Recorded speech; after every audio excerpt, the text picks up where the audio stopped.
আরে বন্ধু, তোর একটা কথা বলবো বলবো করে বলাই হচ্ছে না। তোর ঘরের পিছনে বা পাশে একটা টাওয়ার রয়েছে না? তা ফোন দিলি তোর কথা রকম বেঁধে বেঁধে আসে কেন? আমার একটু বলবি কাহিনীটা কি?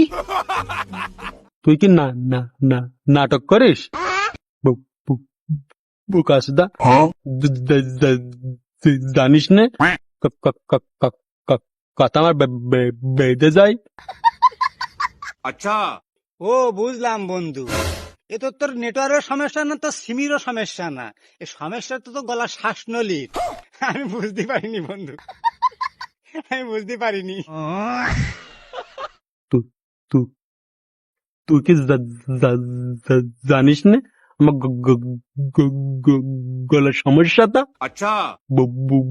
বোকাচোদা ফাট